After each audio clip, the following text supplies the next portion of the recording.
এখন দাঁড়িয়ে আছি আমাদের কচু ক্ষেতের।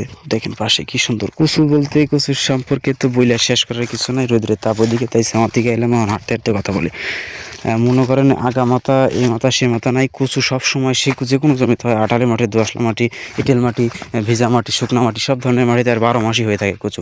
আর কচুতে প্রচুর পরিমাণে লোহা আছে, ফাইবার আছে। কচু মনে করেন যে সব ধরনের উপকারিতা করে, কিন্তু একটা জিনিসের ক্ষতি করে, সেটা হচ্ছে চুলকানি। যদি আপনার অ্যালার্জি থাকে, চুলকানি থাকে, খাদ্যানি থাকে, তাইলে মনে করেন যে আর কিছু খাওয়া যাবে না। আর এই রোগ যদি না থাকে, তাইলে মনে করেন কচু এরকম একটা আপনার জন্য অমৃত। মনে করেন যে এই মানে মৃত্যুবাদের সকল রোগের ওষুধ হিসেবে খাইতে পারেন। কচু খাইলে আপনার কোনো ক্ষতি হবে না, শুধুমাত্র অ্যালার্জি হবে। তাই জন্য অ্যালার্জি যাদের আছে তারা কচু খাবেন না। আর আমরাও কচু চাষ করছি অল্প পরিমাণে, কারণ আমাদেরও অ্যালার্জি আছে অল্প অল্প পরিমাণে। ঠিক আছে, তো কচু চাষ সম্পর্কে আর কী বলবো, কচু সম্পর্কে বলার কিচ্ছু নাই। মানে এটা এমন একটা জিনিস যার মানে এর সাথে কিছুই তুলনা করা যায় না।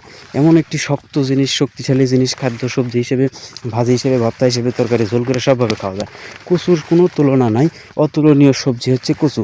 তাই বিশেষ করে আপনারা কচু চাষ করবেন, খাবেন, বেশি করে গায়ে মাখবেন। ঠিক আছে, তাইলে আপনাদের শরীর ভালো থাকবে। আর যদি অ্যালার্জি থাকে, তার চুলকানি থাকে, খাদ্যানি থাকে, তাহলে অ্যালার্জি রুগীরা কচুর আশেপাশে যাবেন না। কচু খেতে গেছিলাম, এই দিন আমার চুলকাচ্ছে।